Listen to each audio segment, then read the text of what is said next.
জীবনে কিছু কিছু প্রশ্ন থাকে যার উত্তর কখনো মেলে না। কিছু কিছু ভুল থাকে যা শোধরানো যায় না। আর কিছু কিছু কষ্ট থাকে যা কাউকেই বলা যায় না। হুমায়ূন আহমেদের এই কথাগুলির সাথে আমাদের অনেকেরই জীবনে অনেকাংশে মিলে যায়। আসলেই তো, অনেক সময় আমাদের মনে অদ্ভুত রকমের প্রশ্ন উদয় হয়, কিন্তু তার কখনো কোনো উত্তর পাওয়া যায় না।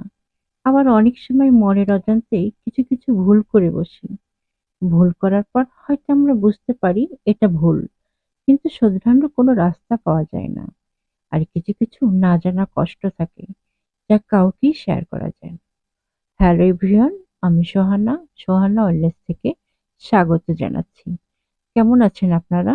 আশা করি যে যেখানে আছেন ভালো আছেন, সুস্থ আছেন, নিরাপদে আছেন। আজ আমি খুব সহজ এবং সিম্পল ভাবে স্পাইসি চিকেন কারি দেখাবো। আশা করি সবাই এটা কম বেশি রান্না করেছেন।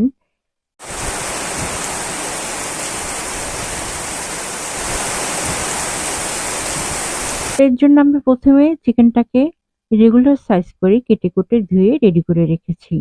আর এদিকে আমি কিছু আলু কেটে পানির মধ্যে ডুবিয়ে রেখেছি যাতে আলুগুলো কালো না হয়ে যায়। এখানে আমি কিছু দারুচিনি, এলাচ, কালো এলাচ, তেজপাতা, কাঁচামরিচ কেটে রেডি করে রেখেছি। আর আমি পেঁয়াজ আর জিরা একটু ব্লেন্ডারে ব্লেন্ড করে নিব। আদা রসুন আগেই ব্লেন্ড করে রেখেছি। এখন আমি স্পাইসি চিকেন কারি করার জন্য প্রথমে একটা চুলায় কড়াই বসিয়ে দেব। এতে ১ কাপ তেল দিয়ে দেব। তেল গরম হলে ফোড়নের জন্য দিব ৪টি দারচিনি, ৪টি এলাচ, ২টি কালো এলাচ, তেজপাতা ২টি আর একটু চিনি। চিনিটা দিলে মাংসের কালারটা খুব সুন্দর হবে। বাট চিনিটা যদি না দিতে চান তাহলে ওটা স্কিপ করে যেতে পারেন। চিনিটা ভালো করে গলে গেলে দেব পেঁয়াজ বাটা ১ কাপ, আদা বাটা ১ চামচ আর রসুন বাটা ১ চামচ। দিয়ে ভালো করে কষাতে মোটামুটি ২-৩ মিনিট এটা কষিয়ে নেব। এর মধ্যে দিয়ে দিব ১/২ চামচ হলুদের গুঁড়া, ১ চামচ জিরা বাটা, ২ চামচ শুকনা মরিচ, স্বাদমতো লবণ দিয়ে ভালো করে কষাবো ৪-৫ মিনিট ঢাকনা দিয়ে ঢেকে। ঢাকনাটা খুলে মসলাটা আরেকটু কষাবো। মসলা যত সুন্দর কষানো হবে কারিটা খেতে তত ভালো লাগবে। আর একটু পানি দিয়ে মসলাটা আবার কষিয়ে নেব। এখন দেখা যাচ্ছে মসলাটা ভালোভাবে কষে আ গেছে এবং তেলটা ছেড়ে দিয়েছে। এ পর্যায়ে আমি মাংস আর আলুগুলো দিয়ে দেব। দিয়ে ভালো করে নেড়ে কষিয়ে ঢাকনা দিয়ে ঢেকে দেব ১০ মিনিট। রান্না করতে করতে আপনাদের কমেন্টস গুলো পড়লাম, খুবই ভালো লাগলো।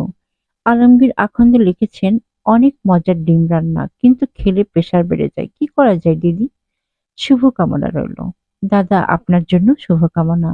খুব ভালো লাগলো আপনার কমেন্টস গুলো পড়ে।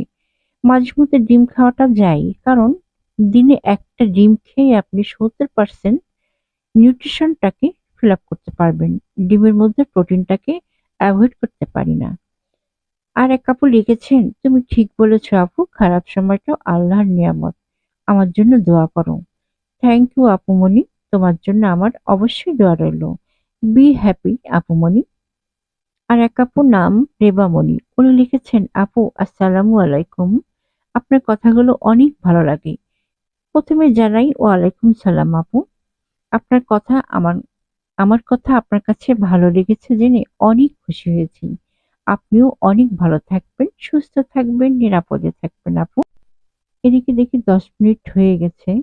মাংস থেকে পানি বের হয়েছে। ওই পানিতে ভালো করে নেড়েচেড়ে কষাবো যাতে নিচে লেগে না যায়। এ সময় চুলাটা লো আঁচ করে রাখবো। চিকেনটা দেখা যাচ্ছে পানি শুকিয়ে গেছে এবং সুন্দর একটা কালার এসেছে এবং স্মেলও বের হয়েছে। আমি এবার এর মধ্যে দিয়ে দেব ১ কাপ কুসুম গরম পানি। আর এর মধ্যে দিব কিছু কাঁচামরিচ। যেহেতু এটা স্পাইসি তাই কাঁচামরিচটা একটু বেশি দিয়েছি। এবার আমি ঢাকনা দিয়ে ঢেকে চুলাটা লো করে দিয়ে ১৫ মিনিট রেখে দিই। ১৫ মিনিট পরে খুলে দেখব চিকেনটা সুন্দর একটা স্মেল বের হয়েছে এবং স্পাইসি চিকেন কারিটা হয়ে গেছে। এটা আপনারা সাদা ভাত, পোলাও, লুচি, পরোটা সবকিছু দিয়েই খেতে পারেন। তো আজ এই পর্যন্তই। যাওয়ার আগে বরাবরের মতো ছোট্ট একটা অনুরোধ। প্লিজ আমার ইউটিউব চ্যানেলটাকে সাবস্ক্রাইব করুন। আর পেজ থেকে দেখে থাকলে ফলো আর কমেন্টস করতে ভুলবেন না। আপনাদের ছোট্ট একটা কমেন্টস আমাকে অনেক উৎসাহিত ও অনুপ্রাণিত করে।